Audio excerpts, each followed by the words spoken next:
Welcome back to DVC Weekly. My name is Jason Erpeling. I'm the broker of Buy and Sell DVC. I'm here with Scott Ferrioli. I'm the owner of DVC-Rental.com and BuyandSellDVC.com. And today is episode 104. And we are up to February 1st, 2023, which means tomorrow is Groundhog Day, and we get to find out if we get 6 more weeks of spring before summer starts here in Florida. This is 104. That means we've been doing this for 2 years exactly. This is 52 weeks a year. It sounds like it. Oh gosh, we've been doing this for 2 years. Oh. Wow. Okay, I didn't realize that. Wow.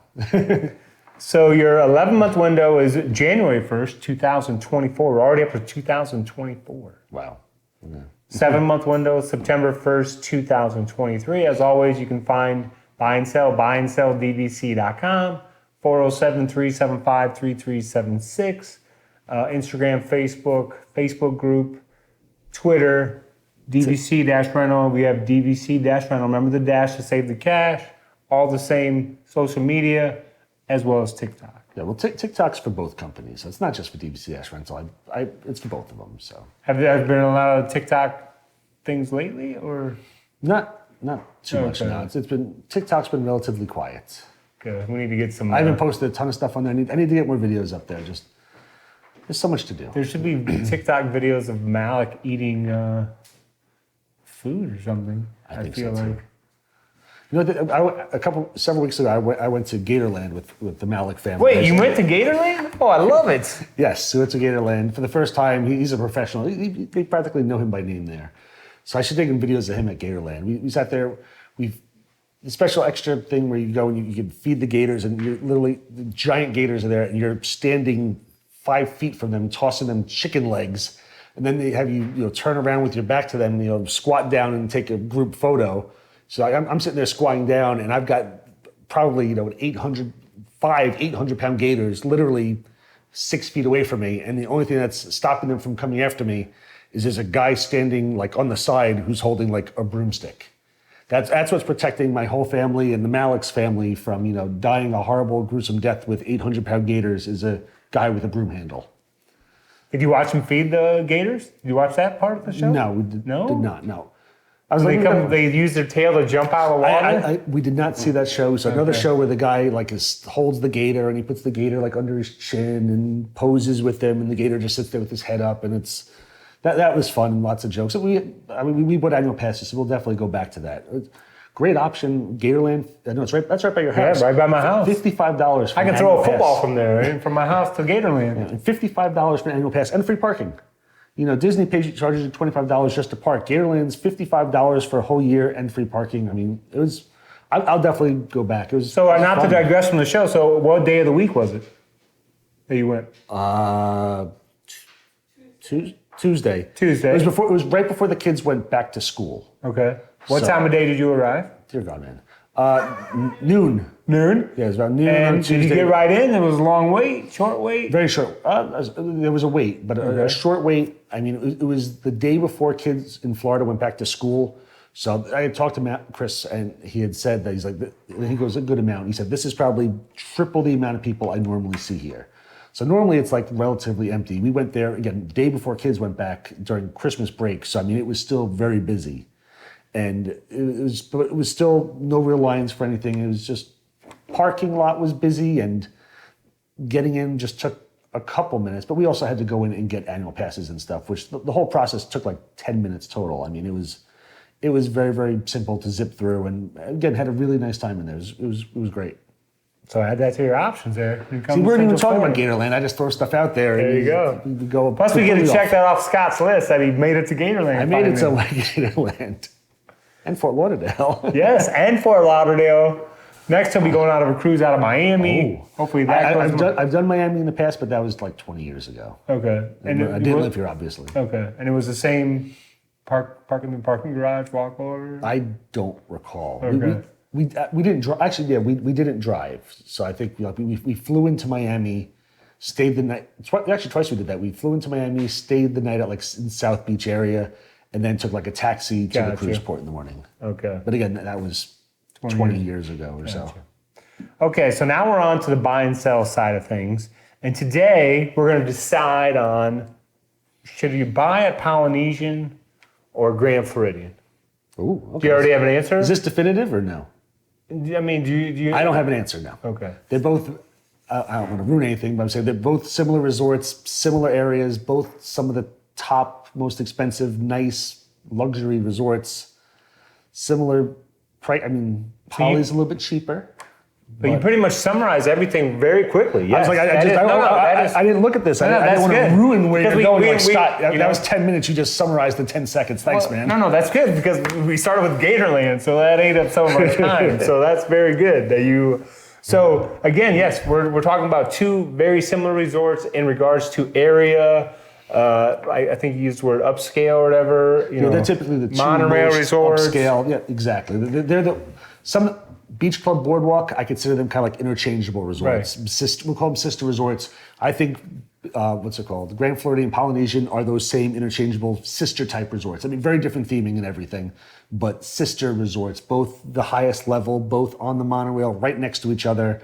Those are typically the two that they consider like the most premier DVC resorts. And so, I mean, in the Polynesian expires 2066, Grand Floridian's 2064. So again, very similar. The dues at Polynesian, $7.95 a point. Grand Floridian, $7.33 a point. See, I didn't realize there was that big of a difference in dues. 60 cents a point, which doesn't sound like much. Over years, that will add up a little bit. Or again, these could change. The dues are always changing. And then the price on Polynesian, we'll just say, is an average right now of like $172 a point. Grand Floridian, $182 a point. And then to me, the biggest difference is between the two resorts is Polynesian only has studios and bungalows. As of now. As of now. Yes. And then the Grand Floridian basically has, every option that you would want. Yeah. So, if you're going to stay sometimes in a 1-bedroom or 2-bedroom, as of now, you should not pick the Polynesian. No. Because, but the studio, like I love do you have one that you like personally better or? I haven't stayed at the Polynesian too often. I know Ty and his family are huge fans of the Polynesian. I've only stayed at the Polynesian once. I've stayed at Grand Floridian probably 3 times. I'd like to try Polynesian again. Personally, going into this, I'd say I probably like Grand Floridian a little bit more. So I haven't stayed at Grand Floridian. I've only stayed at Polynesian, and then my family loves the Polynesian. They love the theming, the rooms, the studio, large extra bathroom, pull down bed, the pool at the Polynesian. They love the pool. So nothing wrong with that. Yeah, there's absolutely nothing wrong with that. I would probably pick the Polynesian, but again, I don't have the experience of staying at the Grand Floridian. So, I mean, it's again, that's one of those things that you have. Again, some people don't like choices. You have choices. Which one am I going to pick?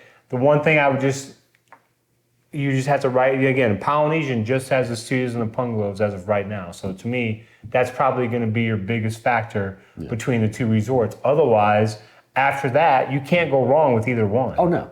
I mean, again, right next to each other, both on the monorail, both on the boat rides, the Magic Kingdom. Both of them, the pools are very, very similar. The big, nice open pools, waterfall. I mean, they both have great restaurants on property, quick service and regular. I mean, they're interchangeable. I mean, they're both fantastic options. And then, so not to put you on the spot here on the rental side of things, but of course. But which one's harder? Are they about the same as hard to get a studio at either one under 7 months, or is one slightly easier? The one that's slightly easier to get is Polynesian for whatever reason. Okay. I don't really know why. I don't know if it's because it was sold more recently and there's not as many owners. It doesn't make sense because I figure it's sold out, so it's not like they're waiting for more. But a lot of times I'll find, especially this time of year, when you start looking for some of the rooms later on in the year, a lot of the smaller ones, and the big ones are always left. Your Saratoga Springs, Old Key West, Animal Kingdom are always the 3 last ones to go. And then a lot of times the 4th one that still pops up there is Polynesian. So typically around this time of the year, people will be looking for October, November, December, and stuff's going to start selling out.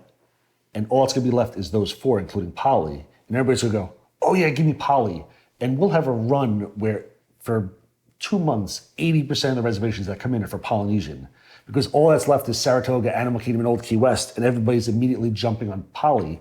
So we'll go through all of our points, and then we'll have a wait list with all these people waiting on Poly, because there'll just be a huge run on Polynesian out of nowhere. It happens every year. So that's why I would say maybe Polynesian is a little easier to get, because Grand Floridian will be gone, but coming up, I'll start seeing Poly is there, and then we'll get bombarded.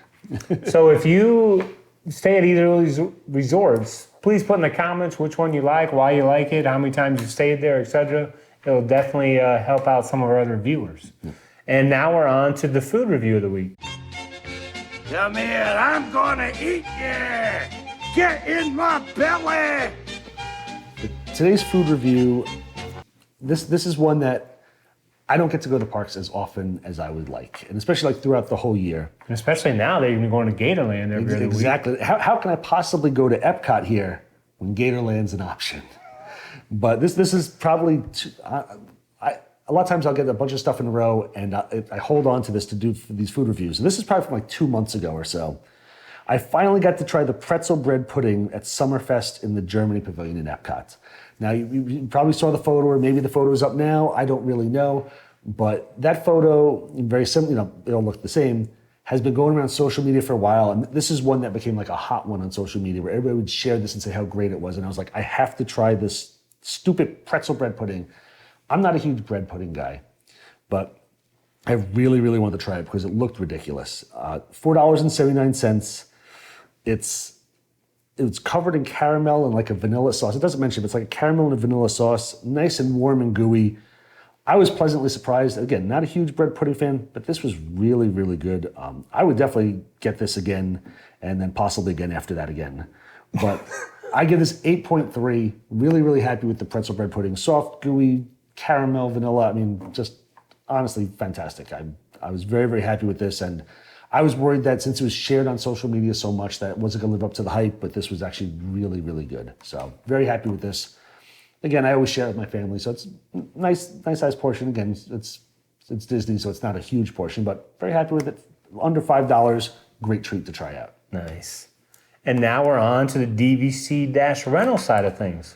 Actually, I didn't even realize this. I wanted to talk about, we mentioned it before, that things are starting to sell out. Like right now, this January, February, March, there's barely anything left. There's some stuff going into April.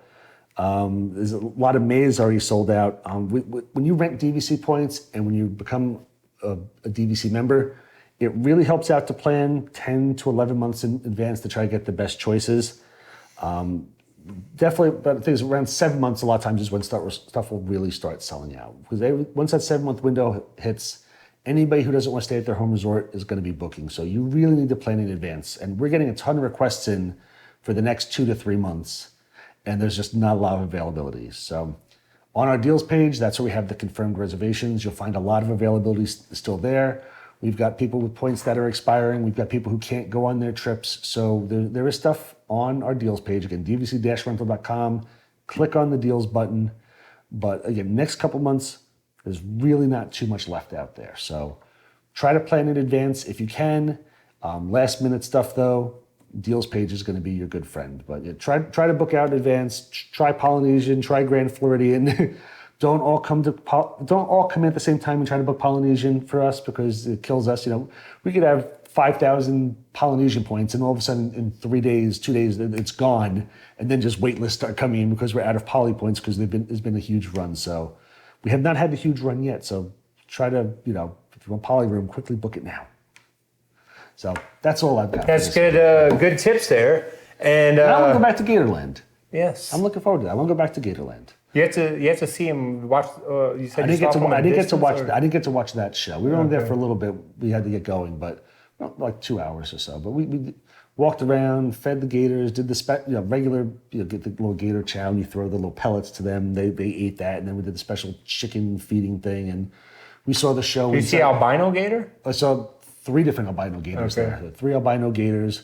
But I mean, there was a lot of stuff there too. I mean, like we fed and pet like goats, and in the goat section they had a small cow and an emu in there, and there was a sheep. I mean, there was lots of stuff. Great place for kids, right? Oh, fantastic place for kids. I mean, snakes and like they have lots of turtles. I mean, there's so many like animals there, and it's a lot of it's like how Florida was. Like, you know, you'll be walking down a little deckway through wildlife, and we saw a raccoon running across. I mean, there's so much stuff going on there, and for the price, it's absolutely fantastic. I mean, if you have a rental car and you're returning to the airport from Disney, you could take 417 OBT, Orange Blossom Trail exit. Gatorland's right there. Go to Gatorland if you only want to go there for 2 hours, and then it's worth it. And then go to the airport. It's in between Disney and the airport. And I mean, if you're somebody who comes down multiple times a year, I mean, that could be your little tradition. Stop off on the way back. You know, buy the annual pass for, you know, $55, $55, I forget which one it was, but under $60 for the annual pass. And that's your little trip on the way back every single time. Stop off. You only got to go for 2 hours. You come down again, you do it again. It's more than paid for itself. You know, one time, 2 times. It's absolutely a great option to have. And just so you know, don't contact us for Gatorland tickets or anything. We don't sell those. But we always try to give you our honest opinions. And I was really happy with Gatorland. So good choice. Thanks for watching. Be sure to hit the like button. Be sure to hit the subscribe button. Be sure to let us know what you think about Polynesian versus Grand Floridian. And come back next week and see us in the comments section. Let us know if you've gone to Gatorland as well. Again, my first time there. Haven't gone to Universal in a while. My annual passes for Universal expired months and months ago, so that's always fun. We haven't talked about that in a while because I haven't been there in a while. So let us know about Gatorland. See you guys later.